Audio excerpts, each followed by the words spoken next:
shidniga macaanta wuxuu ku darsay howl yaraan qaabka oo loo karinayo oo aad u fudud wal hada qaabkan baratid qaab kale dhan isku dayaysid.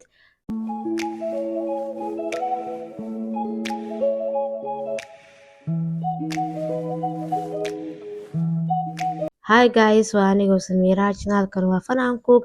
Maanta waxaa inoo waday shidni kaale asla aragnay qaabka u sameyn lahay shidnigana maanta waxaa u sameysanaynaa qaabkan. Meeshan waxaa ku haystaa waxyaalaha ku kari lahaa yaanyo, basbaas, raqaya biyo kusoo qastay, shiishiidaas oo meeshaas igu diyaarsan. Qaabka u kari lahaa waa isla arkaynaa. Meeshaan digsi ah dabka soo saartay, saliida kusoo shubtay, waxaa kusoo darsaday yaanyadeeda, waxaa ku darsanaa cusbo, dabka wax yar ku huurina. Waxaa rabaa inay cusbada iyo yaanyada is dhex galaan, cusbada yaanyada dhex gasho. Yani yaanyada ii hurtaa rabaa xoogaa ii jilicdo inta aan ku darsanin maxaa la dhahaa waxyaalaha kale ku darsan lahay. Dabka saarna wax yar way isku soo hurta hadda. Waxaa ku darsanaynaa basbaaskeena. Adiga hadda yaanyada intaan ka badan tahay basbaaskaaga waa ka badsanee. Hadaa rabti kuleelna basbaaska waa badsan kartaa. Aan intaan ku darsaday. Waxaa kusoo darsanaa raqaygii qasnaa ii diyaarsanaya kusoo darsaday. Waxaa kale oo kusoo darsanaa shiishiid, laba macal ku shiishiide. Shiishiidka waxaa ugu darsaday inuu shidniga hadhow ii noqdo heavy oo creamy ah, waa yani oo adeeg oo xoogaa creamy ah oo culus baa la dhahaa soob ah ama suuga ah inuu ii noqdo oo macalkada ku qaadayso bibiya aan ahayn. Haasaa ugu soo darsaday.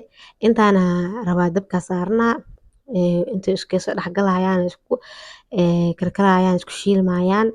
Markii saan ii noqotay yaanyada jileec macalkada hadii la geliyo hadii jak la siiyaa way jajabay way dhamaanay. Hadda laakiin waxaa sameynaa waxaa kusoo shiidaa blenderka koobka cabitaanka kusoo shubanaa waa isku shiidaa koobka cabitaanka kusoo shubanaa waa isku shiidanaa isku soo noqonaynaa marka isku shiidano waa soo shiitay waxaa kusoo shubanaa digsiga. Hawsha markay intaan marayso adiga saaribtaa yeelan kartaa. Hadaa rabto waa iska miiri kartaa. Hadaa rabin kuskus inuu kaaye blenderka hadii kuskus kugu soo reebtay oo si fiican ku shiidan miiraha inta qaadka iska miiri kartaa. Ama hadda ani yeelo waa yeeli kartaa. Dabka saar kartaa. Aad kuskus yara ka dareemay waxaa rabaa dabka inaad saarto oo macalkada ku dhameeyo dabka aad u gaabinaa dab yara saarnaa kuskuskaas ka dhamaystirnaa. Masha Allah hadii heerkan intaan soo gaartay channelkan like sii video like sii share garee channelkan subscribe sii shidnigeena quruxda badan waa noo diyaar garoobay. Waxaa kusoo shubnay baaquli kusoo diyaarsaday baaqulina kusoo shubanaa soo soft u yahay suugo u yahay oo qurux badan yahay masha Allah tabaaraka raah. Waxaa shidniga ku sameysan kartaa waqti aad u yar 5 daqiiqo kusoo dab ku saaran kartaa.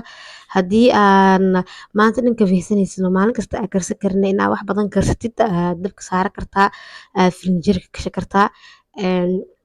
Qaabkan aad qurux badan isu baxay waxaa rabtaa ku cuni kartaa bariiska ku cuni kartaa baas aad u macaan badan dhanaan waaye. Hadaa ku cusub tahay channelka subscribe saar sa ugu mid noqota asxaabta Fun and Cook kambaleelka furo si ku soo gaaraan wax walba cusub. Videoga like saar share garee si asxaabta Fun and Cook u bataan.